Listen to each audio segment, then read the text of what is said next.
পুষ্পের সুবাস আমার খুব ভালো লাগে। অত্যন্ত সুন্দর হয় এই পুষ্প।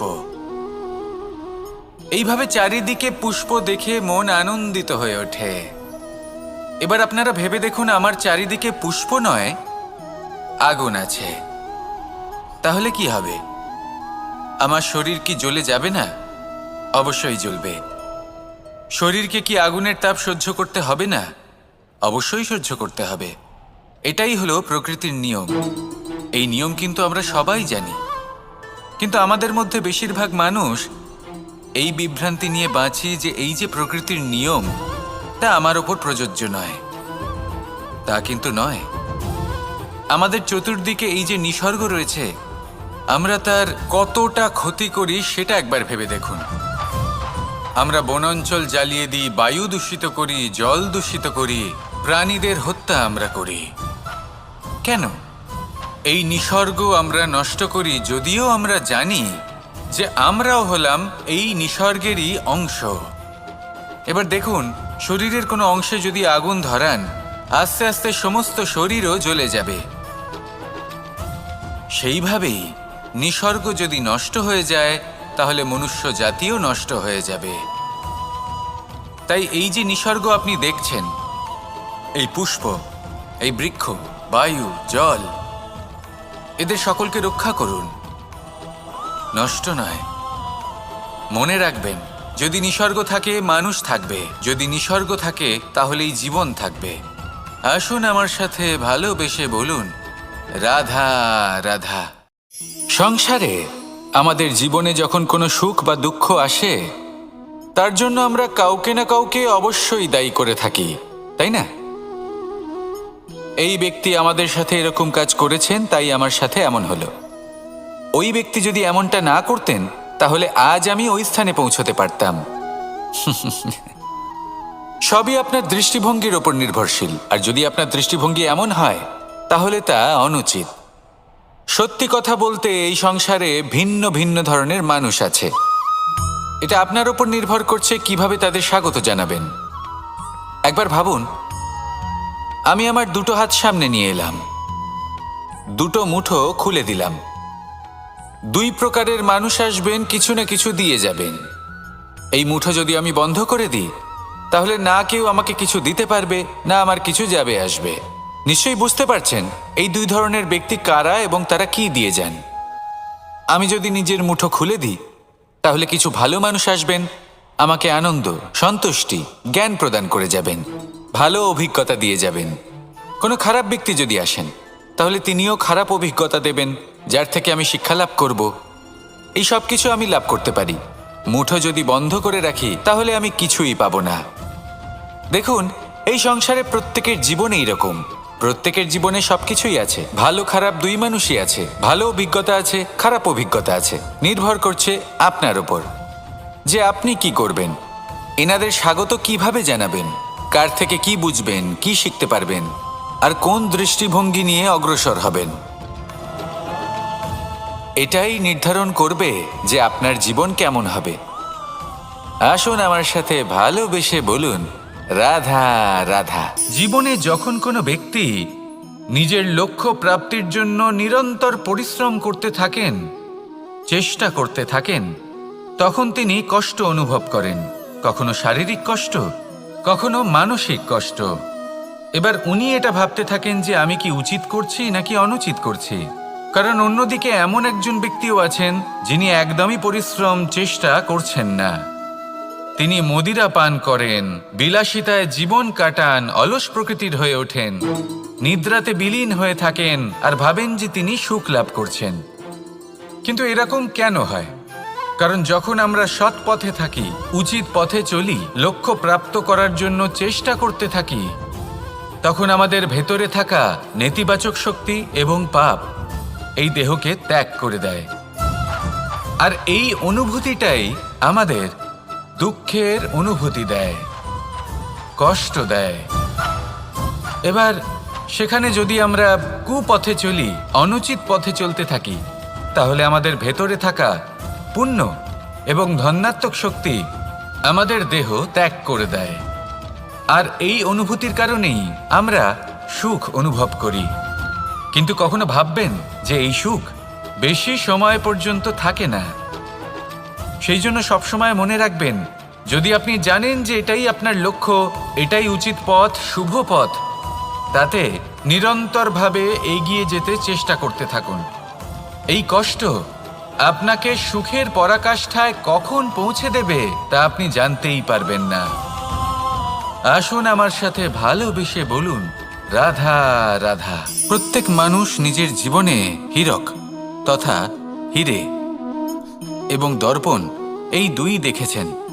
এই দুই হলো সাদা এবং এরা দুজনেই আলোর প্রতিফলন ঘটায় এবং এরা দুজনেই উজ্জ্বল হয়ে ওঠে। আপনি হয়তো মনে মনে ভাবছেন যে এটা কি ধরনের তুলনা করছি। একটা হীরে তো রত্ন, তার মূল্য দর্পণের থেকে অনেক গুণ বেশি। কিন্তু হীরে থাকাতে দর্পণের মূল্য কিন্তু কোনো অংশে কমে যায় না, তাই না? মানুষ যখন হীরে নিজের হাতে নেয় তখন সবার আগে কি খোঁজে? দর্পণ, যাতে তার মধ্যে দিয়ে দেখে সে বুঝতে পারে যে সেই হীরে আদৌ তার শোভাবর্ধন করছে কিনা, তাকে ভালো দেখাচ্ছে কিনা, প্রসাধনের জন্য সেটা ব্যবহার করা ঠিক হবে কিনা। অর্থাৎ হীরের উপস্থিতিতে দর্পণের গুরুত্ব কম হলো না, দর্পণের কারণে হীরের মূল্য বোঝা গেল। আমাদের জীবনেও ঠিক এরকমই ঘটে। আপনারা যদি সংসারে নিজের আশেপাশে দেখেন, এমন অনেক মানুষ দেখতে পাবেন যারা নিজেদের ক্ষেত্রে মহান স্থানে পৌঁছেছেন, নিপুণ এবং শ্রেষ্ঠ হয়েছেন। আর তাদের মধ্যে আপনার নিজের মনে হয় যেন আপনি হলেন দর্পণ। নিজেকে ছোট মনে করবেন না। আপনার মূল্য কম হচ্ছে না, আপনার নিজস্ব মূল্য আছে। আর যদি আপনার অস্তিত্ব না থাকে তাহলে ওনাদের অস্তিত্বের মূল্য সংসার বুঝতেই পারবে না। জীবনে সবসময় চেষ্টা করবেন যাতে আপনি আরো বেশি শ্রেষ্ঠ হয়ে উঠতে পারেন। আপনি নিজে যে স্থানে আছেন সেটাকে ছোট মনে করবেন না, তারও নিজস্ব একটা মূল্য আছে। যদি আপনি হীরে হয়ে থাকেন তাহলে অহংকার করবেন না, যদি আপনি দর্পণ হয়ে থাকেন তাহলে নিজেকে ছোট মনে করবেন না। আসুন আর আমার সাথে ভালোবেসে বলুন, রাধা রাধা। মানুষ জন্মগ্রহণ করে, তার সাথে ভয়েরও জন্ম হয়। ছোটবেলা থেকেই আমাদের মনে কোনো না কোনো প্রকারের ভয় থেকেই যায়। কেউ এই বিষয়ে ভয় পায় যে তার কোনো বস্তু তার থেকে দূরে চলে যাবে, কেউ এই বিষয়ে ভয় পায় যে আমি নিজেকে হারিয়ে ফেলব, কেউ এই ভেবে ভয় পায় যে আমার প্রিয়জনেরা তারা যেন আমার থেকে দূরে না চলে যায়, কেউ এই ভেবে ভয় পায় যে আমরা যেন পথ না হারিয়ে ফেলি, আদি ইত্যাদি। কিন্তু সত্যি কথা বলতে ভেবে দেখুন, এই ভয় বাস্তবে কি? শুধুই একটা মনস্থিতি, আর কিছুই নয়। যা কিছু আপনি জীবনে পেয়েছেন তা একদিন আপনাকে হারাতে হবে। এই জীবন হলো আপনারই, কিন্তু তাও একদিন সমাপ্ত হবে। তাই ভয় পেয়ে কি লাভ? এই ভয় শুধু আপনাকে জীবনযাপন করা থেকে বাধা দিচ্ছে, আর কিচ্ছু নয়। পথ হারিয়ে ফেললেই বুঝতে পারবেন যে নতুন পথ কিভাবে বানাতে হয়। কিছু মানুষকে জীবন থেকে হারালে তবেই আপনি বুঝবেন যে আপনার আপনজনকে। এই ভয়ের কারণে ভীত হয়ে থাকবেন না। এই তারা নক্ষত্র অন্ধকারের অভাবে গুরুত্ব হারায়। শিবকেও মহাদেব হওয়ার জন্য বিষপান করতে হয়েছিল। প্রত্যেক পরিস্থিতি, প্রত্যেক সাফল্য আপনার পরীক্ষা নেবে, তাতে উত্তীর্ণ হওয়া হলো আপনার কর্ম। যখনই আপনি ভয় পাবেন বা সংকটের সম্মুখীন হবেন, তখন সাহসের সাথে তার সম্মুখীন হন। মনে রাখবেন, যে সম্মুখীন হতে জানে সাফল্য তার সাথে সবসময় থাকে। আসুন আর আমার সাথে ভালোবেসে বলুন, রাধা রাধা। এই সংসারে সবথেকে বেশি কোমল বস্তু হলো রেশম। এই রেশম এতটাই কোমল হয় যে এর পুরো একটা থান শুধুমাত্র একটা হাতে ধরা সম্ভব। কখনো ভেবে দেখেছেন এই রেশম কিভাবে হয়? একটি কীট তার লালার দ্বারা উৎপন্ন হয়। এই কীট সেই রেশমকে পাক দিতে থাকে, পাক দিতেই থাকে, আর আস্তে আস্তে তার মধ্যেই জড়িয়ে পড়ে। শেষে ওর এই সুন্দর অমূল্য সৃষ্টি রেশমের এই সুতো, তার নির্মাণ কার্য পূর্ণ হয়। কিন্তু তাতেই ও নিজে বন্দী হয়ে যায়। নিজেরই মায়াজালের এই বন্দী গৃহে নিজেই ফেঁসে যায়। এবার এই সুতোকে ব্যবহারযোগ্য করে তোলার জন্য এই কীটগুলিকে এই কবচের সাথেই ফুটন্ত জলে ফেলে দেওয়া হয়। এই সংসারে যদি আমাদের স্বপ্ন এই সংসারের দুঃখ হরণ করার জন্য, এই সংসারে সুখ বিতরণ করার জন্য হয়, তবেই আমাদের প্রগতি সম্ভব। যদি আমাদের এই স্বপ্ন শুধুই আমাদের এবং আমাদের স্বার্থ সিদ্ধির জন্য হয়, তাহলে এই স্বপ্ন আমাদের অন্ধ করে দেবে, আমাদের অন্ধকারের পথে নিয়ে যাবে, আর আমরাও সেই কীটের মতো হয়ে যাব। নিজেদেরই মায়াজালে আমরা নিজেই ফেঁসে যাব, আর শেষে আমরা যদি কিছু লাভ করি তা হবে একাকিত্ব, অন্ধকারময় মৃত্যু। তাই স্বপ্ন অবশ্যই দেখুন, কিন্তু এমনভাবে স্বপ্ন দেখবেন না যে তার এই বন্দিগৃহে আপনি নিজেই ফেঁসে গেলেন। স্বপ্ন দেখুন পরোপকারের, পরমার্থের, সবাইকে উদ্ধারের, অন্ধকারের নয়। তবেই কল্যাণ হবে, আর তবেই এই হৃদয় প্রসন্ন হয়ে বলবে, রাধা রাধা। মানুষ যখন এই সংসারে প্রবেশ করে, অর্থাৎ জন্মগ্রহণ করে, তখন নিশ্চিন্তে থাকে, আনন্দে থাকে। কিন্তু যেইমাত্র তার মধ্যে বোধশক্তি আসে, তখন সে চিন্তা করতে শুরু করে।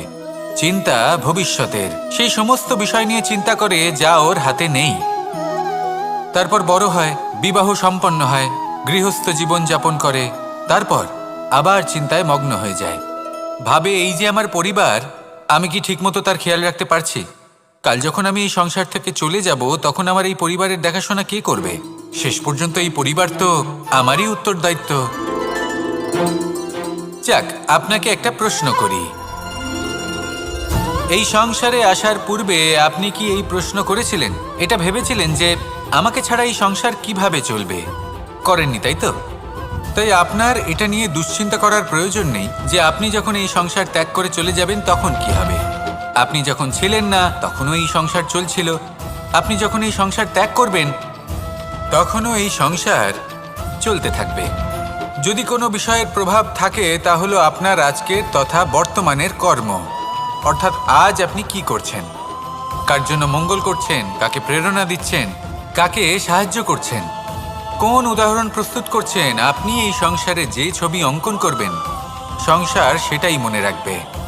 তাহলে শুধু সৎকর্ম করুন, মঙ্গল করতে থাকুন, আর আমার সাথে ভালোবেসে বলুন, রাধা রাধা। একবার একটা শেয়াল বনে বিচরণ করছিল। ও একটা ছোট্ট শাবক দেখতে পেল। ও ভাবল, আজ একেই আমি খাবার হিসেবে গ্রহণ করব। আশেপাশে দেখলো কেউ দেখছে না, তো কেউ ছিল না, আর সেই শাবকের ওপর আক্রমণ করল, যা হলো একটা ঘোর অপরাধ। বনের নিয়ম অনুসারে আপনি কখনোই শাবকের ওপর আক্রমণ করতে পারেন না। তারপর এই খবরটা যখন রাজা সিংহ জানতে পারলেন, সভার আয়োজন করলেন। কিন্তু সেখানে শেয়াল বলল, আমি তো এরকম কিছু করিনি। কিন্তু যদি আপনি এরকম বলেন, কোনো প্রমাণ দিন, এর কোনো সাক্ষী আছে? তখন রাজা সিংহ পেঁচাকে ডেকে পাঠালেন, যে সেই মুহূর্তে বৃক্ষের শাখার ওপর বসেছিল, সে সব কিছু দেখেছিল। পেঁচা সব সত্যি কথা বলল, আর শেয়ালকে মৃত্যুদণ্ড দেয়া হলো। এবার এই কাহিনী আমি আপনাকে কেন শোনালাম? কারণ মানুষও কখনো কখনো এরকম কর্ম করেন যা শিয়াল করেছে। এটা ভাবেন কেউ দেখছে না, যখন আমি অনুচিত কর্ম করতেই পারি। কিন্তু না, আপনি যাই করুন না কেন, কেউ না কেউ অবশ্যই তা দেখছে। কোনো ব্যক্তি না হলেও কোনো প্রাণী, না হলে কোনো যক্ষ বা দেব বা প্রেত।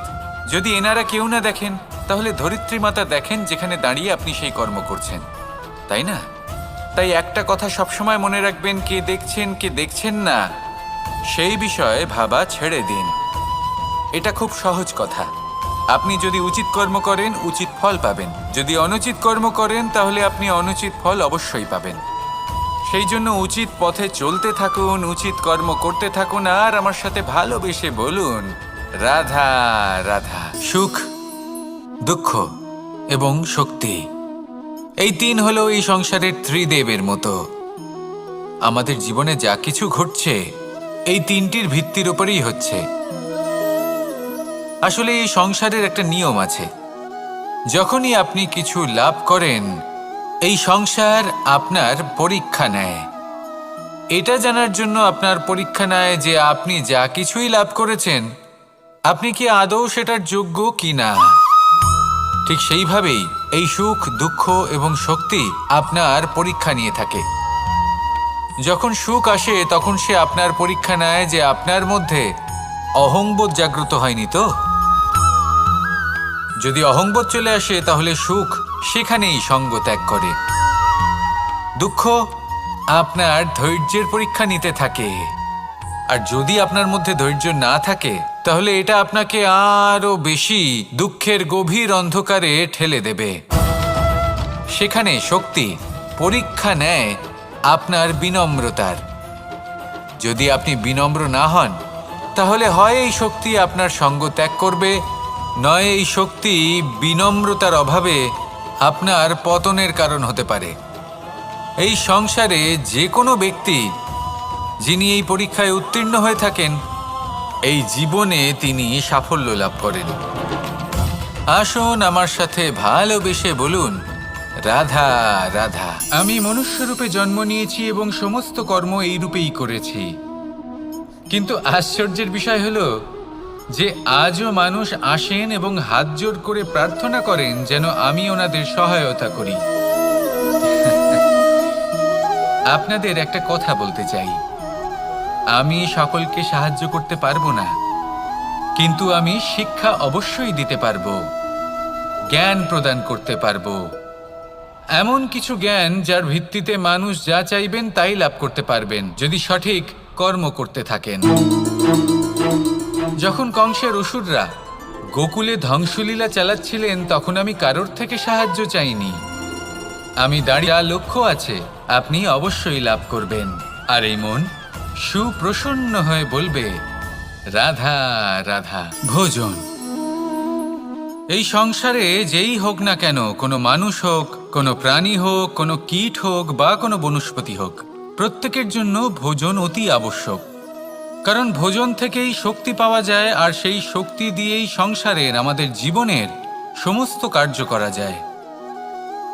এবার এমন এক ধরনের শক্তি হয় যা শীতের ঋতুতে সূর্য থেকে আমরা পেয়ে থাকি, আর আরেক ধরনের উত্তাপ হয় যা দিয়ে ভোজন রান্না করা হয়, সুস্বাদু নানান ধরনের ভোজন।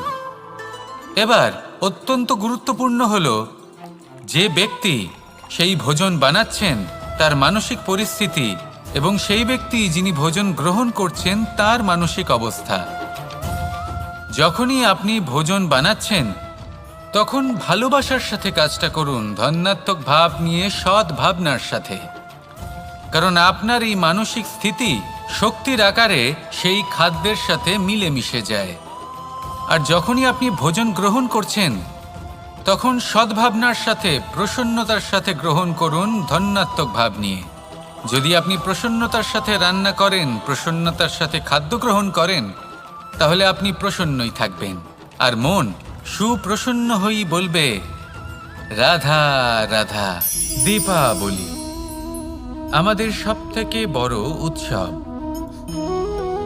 শ্রীরাম রাবণকে পরাস্ত করে 14 বছরের বনবাস কাটিয়ে আবার অযোধ্যায় ফিরে এলেন অমাবস্যার রাত্রে। অযোধ্যায় সবাই খুব প্রসন্ন ছিলেন, খুবই উৎসাহিত ছিলেন। অযোধ্যায় সহস্র প্রদীপ প্রজ্বলিত করা হয়েছিল এই উৎসবে। একে আমরা দীপাবলি বলে থাকি। এবার এই বিষয়ে আমরা সকলে জানি। আপনি কি এটা জানেন যে শ্রীরাম বাস্তবে অমাবস্যার এক রাত আগেই অযোধ্যায় পৌঁছে গেছিলেন? সবার সামনে অমাবস্যার রাতে এসেছিলেন। এর কারণ কি? শ্রীরাম প্রমাণ করতে চেয়েছিলেন যে যে কোনো সময়, দিন হোক বা রাত, শুভ বা অশুভ হয় না। শুভ অশুভ কিছু থাকলে তা হলো মানুষের চিন্তা, তার ভাবনা, তার নির্বাচন আর তার কর্ম। নিজেই দেখে নিন, শ্রীরাম শুভ কাজ করে ফিরেছিলেন এবং অমাবস্যার মতো গভীর এক রাত্রিকেও দীপাবলিতে পরিবর্তিত করেছিলেন। এমনটাই যদি আমরা করতে পারি তাহলে? এমন কোনো গৃহে যান যেখানে অসহায় ব্যক্তি রয়েছেন, যা অন্ধকারাচ্ছন্ন, আর সেখানে প্রকাশ প্রজ্বলিত করুন। প্রকাশ সহায়তার, প্রেরণার, আশার। যদি এমন কিছু আমরা করতে পারি তাহলে তাকে প্রকৃত অর্থে দীপাবলি বলা যেতে পারে। তাহলে নিজের পরিবারের সাথে দীপাবলি পালন করুন। আপনাদের শুভেচ্ছা জানাই। আসুন আর আমার সাথে ভালোবেসে বলুন, রাধা রাধা। এই শুকনো পাতাটিকে দেখুন, নিষ্প্রাণ হয়ে পড়েছে। কোনো একটা সময় এই পাতাটি একটা গাছের ডালে ছিল। সেই গাছ ওর লালন পালন করত। যখন যখন বাতাস বইত, এই পাতায় কম্পন দেখা দিত, মনকে প্রফুল্ল করে তুলত। কোনো একদিন এই পাতা গাছের ডাল থেকে ঝরে পড়ে গেল। নিঃসন্দেহে ও নিজের স্বাধীনতা পেল, কিন্তু আস্তে আস্তে শুকিয়ে গেল, নিষ্প্রাণ হয়ে গেল। দেখুন, আমি এই কথা বলছি না যে স্বাধীনতা অনুচিত, কখনোই না। কিন্তু যে কোনো পরিস্থিতিতে স্বাধীন হতে চাওয়া এটা নিশ্চিতরূপে অনুচিত। আমরা যদি আমাদের জীবনে পরিবারের গুরুত্ব ভেবে দেখি, তাহলে এই পরিবারে যতই মতভেদ থাকুক না কেন, যতই মনোমালিন্য থাকুক না কেন, যতই বিবাদ থাকুক না কেন, এই সব মিটিয়ে নেওয়া অত্যন্ত প্রয়োজনীয়। সেই সব কিছু সমাপ্ত করা অত্যন্ত প্রয়োজনীয়। কখনো এই পরিবারকে ভাঙতে দেবেন না, কখনো এই পরিবার থেকে দূরে চলে যাবেন না। এই পরিবার হলো আমাদের জীবনের একটা অমূল্য সম্পদ, অমূল্য এক আশ্রয়, যা এই সংসারে হয়তো কোথাও আপনি পাবেন না। তাই একে আগলে রাখুন। ভেবে নিন আপনি পাতা আর আপনার পরিবার সেই গাছ। আসুন আমার সাথে ভালোবেসে বলুন, রাধা রাধা। পরিস্থিতি কখনো এটা ভালো থাকে, আবার কখনো মন্দ হয়ে যায়। কখনো এই পরিস্থিতি আমাদের পক্ষে থাকে, আর কখনো এই পরিস্থিতি অনুযায়ী আমাদের চলতে হয়। কোনো বিকল্প থাকে না। কিন্তু যখনই এই পরিস্থিতি খারাপ হয়ে যায়, তখন কি করা উচিত সেই প্রশ্ন মনে জেগে ওঠে। পরিস্থিতি যখন প্রতিকূল হয়, তখন আমরা কিছু হারালে তা হারিয়ে ফেলি, ঠিক আছে, কিন্তু যা বাকি আছে সেটা আমরা আগলে রাখতে পারি। পরিস্থিতিকে সামলে রাখার চেষ্টা আমরা অবশ্যই করতে পারি, শুধু সেটুকুই আমাদের হাতে রয়েছে। কিন্তু এর থেকেও বড় সমস্যা আছে, অহংকার। কখন প্রবেশ করে আমরা জানতেও পারি না। এই অহংকার আপনাকে বুঝতেও দেবে না যে আপনি সত্যি কিছু হারিয়েছেন। আপনার কিছুই যাবে আসবে না। দেখতে গেলে আকাশের সূর্য নিজের প্রকাশ হারিয়ে ফেলে যখন অন্ধকার ঘনিয়ে আসে। তাহলে আমরা কে হই? ওনার সামনে তো কিছুই নই। এই অহংকার আমাদের দমন করতেই হবে। এটা বিশ্বাস করতে হবে যে এই সমগ্র সৃষ্টিতে আমরা শুধুমাত্র একটা কণা, তার থেকে বেশি আর কিছুই নয়। বিশ্বাস করতে হবে যে আমরা ততটাও বড় নই যে কখনোই কিছুই হারাবো না। এবার যেদিন এই জ্ঞান আপনি আত্মস্থ করে নিজের আচরণ পাল্টাবেন, মনে রাখবেন সেই দিনই অহংকারকে দমন করতে আপনি পথে অগ্রসর হয়ে পড়েছেন। এই অহংকারকে দমন করুন আর আমার সাথে ভালোবেসে বলুন, রাধা রাধা। তালা অনেক পুরনো একটা আবিষ্কার।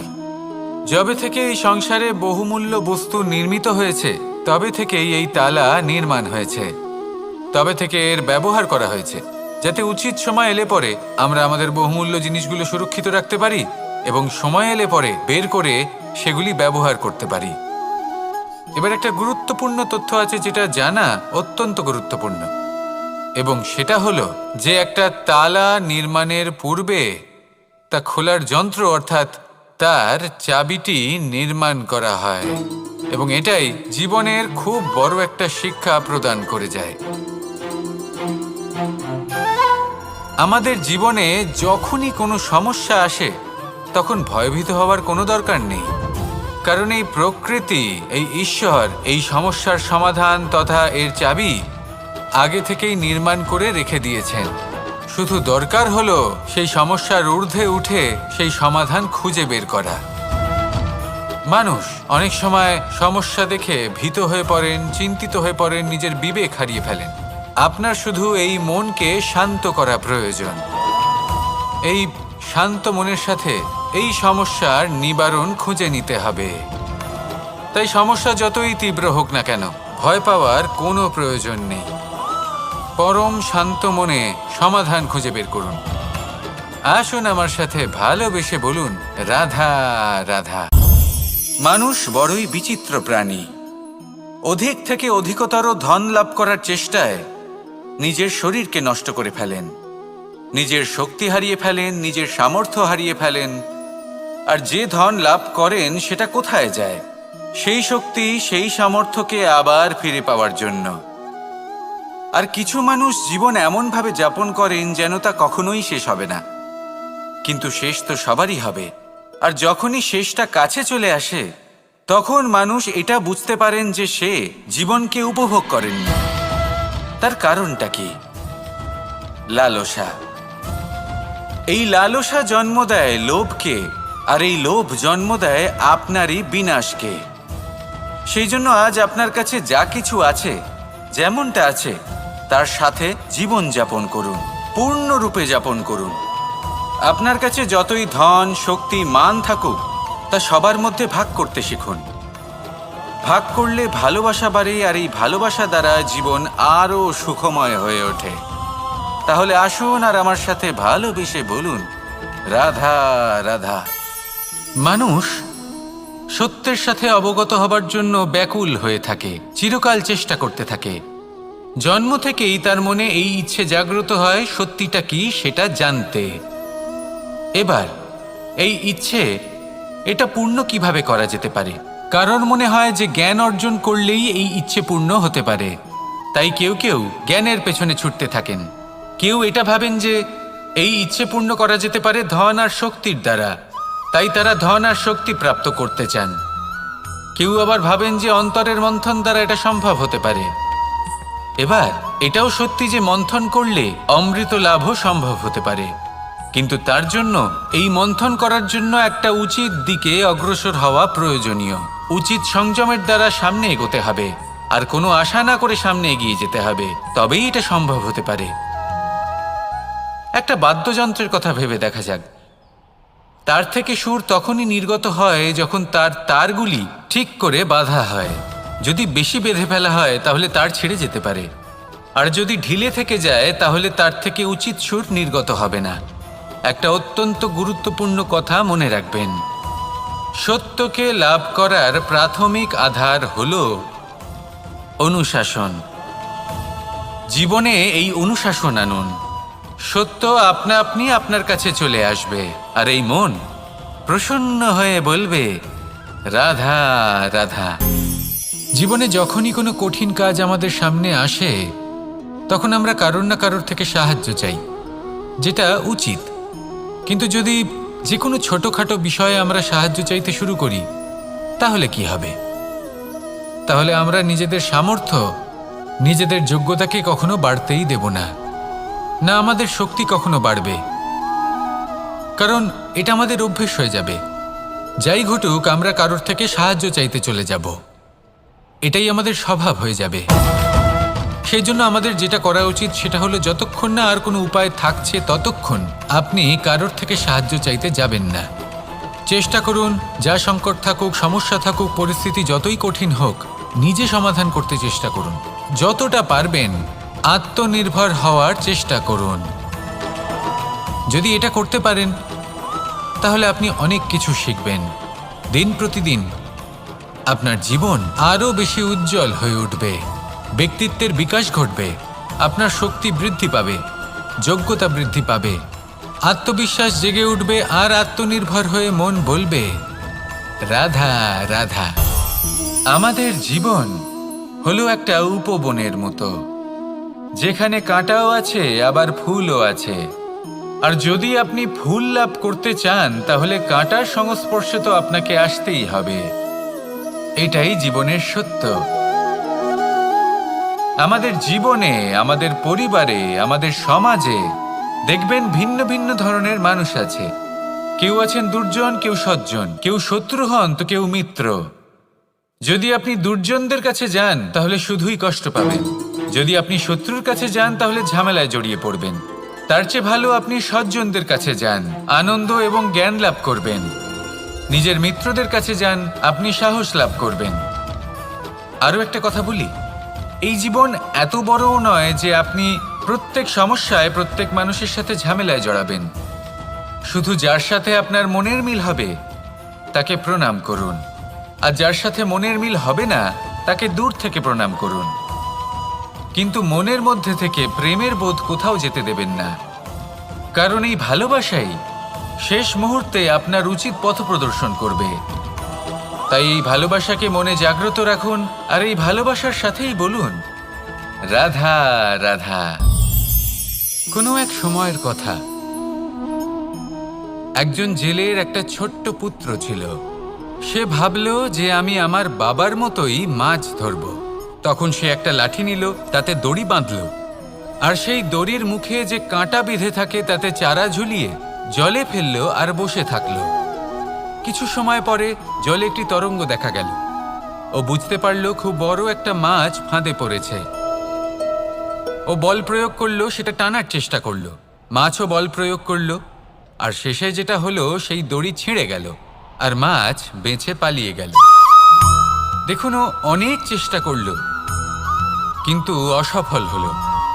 কখনো অধিক বল প্রয়োগ করলো, আবার কখনো কম বল, কিন্তু কিছুতেই সফল হলো না। ও পঞ্চমবার প্রচেষ্টা করলো, না বেশি বল প্রয়োগ করলো না কম, ততটাই বল প্রয়োগ করলো যতটা পর্যাপ্ত, ঠিক ততটাই বল যতটা বল সেই মাছ প্রয়োগ করলো। আর শেষ পর্যন্ত জীবনে প্রথমবার ও মাছ ধরতে সফল হলো।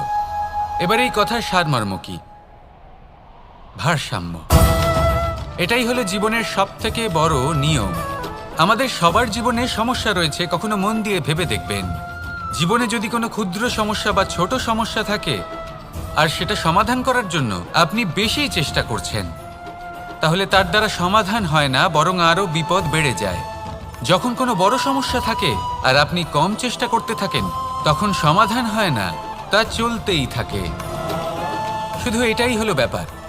জীবনের সমস্ত সমস্যার একটা ভারসাম্য বজায় রাখা, যদি এটা আপনি শিখে ফেলতে পারেন, জীবনটা আপনার হাতের মুঠোয় থাকবে। আসুন আমার সাথে ভালোবেসে বলুন, রাধা রাধা। মানুষের জীবনে স্বচ্ছতার একটা আলাদা গুরুত্ব আছে। যদি আপনি নিজেকে স্বচ্ছ রাখেন, তাহলে আপনার নিজেরও ভালো লাগবে, সামনের ব্যক্তিরও ভালো লাগবে, একটা অন্যরকম প্রভাব পড়বে। কিন্তু একজন শ্রেষ্ঠ ব্যক্তি কিভাবে হয়ে ওঠা সম্ভব? যার মধ্যে গুণ আছে, শিক্ষা আছে, শুভ চেতনা আছে, যিনি সৎকর্ম করেন। কিভাবে হব সেই ব্যক্তি যার মধ্যে জ্ঞান আছে? শুধুমাত্র স্বচ্ছ থাকলে তো তা হওয়া সম্ভব নয়। প্রথমে আপনাকে বুঝতে হবে যে মানুষের মধ্যে 4টি মূল তত্ত্ব আছে। প্রথম হলো তার শরীর, যার দ্বারা উনি যে কোনো কর্ম করে থাকেন। দ্বিতীয় তত্ত্ব হলো তার মন, যার দ্বারা কোনো কর্ম করার জন্য সে নিজেকে প্রেরণা দিতে থাকে। তৃতীয় তত্ত্ব হলো বুদ্ধি, যে কর্ম আমরা করতে চাই, যে লক্ষ্যে আমরা পৌঁছতে চাই, সেটা আমরা কিভাবে কোন পথে করব সেটা স্থির করা যায় বুদ্ধি দিয়ে। আর চতুর্থ তত্ত্ব হলো আত্মা। আত্মা হলো এমন এক তত্ত্ব যার কোনো সমাপ্তি নেই। আত্মা হলো অজয়, কিন্তু এরও শুদ্ধিকরণের প্রয়োজন হয়। এই 4টি তত্ত্বের শুদ্ধিকরণ করতে থাকুন, এদের নির্মল রাখুন, শুদ্ধ রাখুন। এবং এটা কিভাবে হবে? শুভ চেতনা দ্বারা, জ্ঞানের দ্বারা, এবং সবথেকে বেশি গুরুত্বপূর্ণ প্রেমের দ্বারা। আসুন আমার সাথে ভালোবেসে বলুন, রাধা রাধা। একে বালি বলুন, মাটি বলুন বা ধুলো বলুন, এ দিয়ে কত কিছু করা সম্ভব। এ দিয়ে আপনি নিজের বাসস্থান নির্মাণ করতে পারেন, প্রাচীর গড়ে তুলতে পারেন, অট্টালিকা নির্মাণ করতে পারেন। কিন্তু যদি এই বালিকে আপনি মুষ্টিবদ্ধ করে রাখতে চান, তাহলে তা হাত থেকে ফসকে যাবে। আপনি কখনোই একে মুষ্টিবদ্ধ করতে পারবেন না। এরকমই হয় আমাদের জীবন, আর এরকমই হয় সময়। এই মুষ্টিবদ্ধ করা বালির মতো। সময়কে আমরা বাধা দিতে পারবো না, আটকেও রাখতে পারবো না। এ হলো প্রবাহমান। জন্ম থেকে মৃত্যু পর্যন্ত এই যে সময়, তা খুবই সীমিত।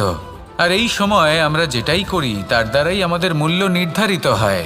আর এই সংসার থেকে চলে যাওয়ার পরেও এই সংসার এই সব কর্মের জন্যই আমাদের মনে রাখে।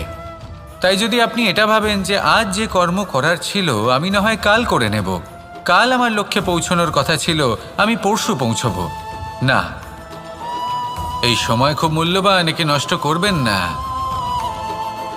এই সময়কে সদ্ব্যবহার করুন, মহান হবার পথে অগ্রসর হন। একে যদি মুষ্টিবদ্ধ করে রাখার চেষ্টা করেন এই সময় থেমে থাকবে না। আসুন আমার সাথে ভালোবেসে বলুন, রাধা রাধা। আমরা চাই বা না চাই, আমরা সবসময় নয় কোনো না কোনো লক্ষ্যের দিকে এগিয়ে চলেছি বা কোনো না কোনো যুদ্ধ করেই চলেছি। যেমন যে যুদ্ধ মনের মধ্যে চলছে সেগুলো হলো অন্তর্মনের যুদ্ধ, যেমন পরিবার প্রতিপালনের যুদ্ধ, কর্তব্য পালনের যুদ্ধ, কোনো প্রিয়জনকে না হারানোর যুদ্ধ। এসব যুদ্ধ মনের মধ্যে চলে এবং সেদিক থেকে দেখতে গেলে আমরা হলাম এই সংসারের সব থেকে বড় যোদ্ধা, তাই না? কিন্তু এই সব যুদ্ধে যদি আপনি জয়ী হতে চান তাহলে তিনটি বিষয় আপনাকে মাথায় রাখতে হবে। প্রথম হলো সেই ব্যক্তি যিনি এই যুদ্ধে পরাজিত হয়েছেন তাকে নিজের থেকে দূরে করে দেবেন না, বরং আপনি তার কাছে যান, তার সাথে কথা বলুন, কথাবার্তা চালান, আলোচনা করুন, তার থেকে পরামর্শ নিন এবং বুঝতে চেষ্টা করুন উনি কি ভুল করেছিলেন এবং সেই ভুল নিজের জীবনে করবেন না। দ্বিতীয়, সেই ব্যক্তি যিনি এই যুদ্ধে জয়লাভ করেছেন তার অভিজ্ঞতা থেকে শিখুন। তিনি কি কি পদক্ষেপ নিয়েছেন, কিভাবে তিনি প্রারব্ধের গতিপথ বদলে দিয়েছেন, কোথায় বুদ্ধি প্রয়োগ করেছেন আর কোথায় বল প্রয়োগ অগ্রসর হয়ে চলেছেন। আসুন আমার সাথে ভালোবেসে বলুন, রাধা রাধা। কনক, কি সুন্দর একটা শব্দ। এর অনেকগুলো রূপ রয়েছে, অনেকগুলো অর্থও রয়েছে। প্রথম অর্থ হলো স্বর্ণ, অর্থাৎ সম্পত্তি। দ্বিতীয় অর্থ ধুতুরা, অর্থাৎ গাছের ছোট একটা বীজ যা কিনা অত্যন্ত শক্তিশালী হয়। যদি বেশি মাত্রায় এর প্রয়োগ করা হয় তাহলে এটা বিষময় হয়ে উঠতে পারে। এই হলো সেই ধুতুরা যার প্রয়োগ মহাদেবের পুজোতে করা হয়। এবার প্রশ্ন হলো এটাই যে এই স্বর্ণ এবং এই ধুতুরার মধ্যে মিল কি রয়েছে। মিল হলো এটাই যে এই দুটোই মানুষকে মত্ত করে তোলে। ধুতুরা মানুষকে তখন মত্ত করে যখন তাকে সেবন করা হয়, কিন্তু স্বর্ণ, ধন, সম্পত্তি, মানুষ এটা যতটাই অর্জন করে নেয় সেটাই যথেষ্ট। এই স্বর্ণ মানুষের ভাবনা চিন্তা করার ক্ষমতাকে বশ করে ফেলে। মানুষ সম্পত্তির লোভে মত্ত হয়ে ওঠে, কারণ যে যত চমৎকারী, যতটা অমূল্য হয় তাকে সামলানো কিন্তু ততটাই কঠিন, তাই না? তাই মনে রাখবেন, ধন, স্বর্ণ, সম্পত্তি এগুলো ধুতুরার থেকেও অনেক বেশি বিষাক্ত হতে পারে। তাই এর ওপর আত্মসংযমের একটা কবচ পরিয়ে রাখবেন এবং বিবেকের শক্তির সাথে এগুলো প্রয়োগ করুন, তবেই কল্যাণ হবে। আসুন আমার সাথে ভালোবেসে বলুন, রাধা রাধা।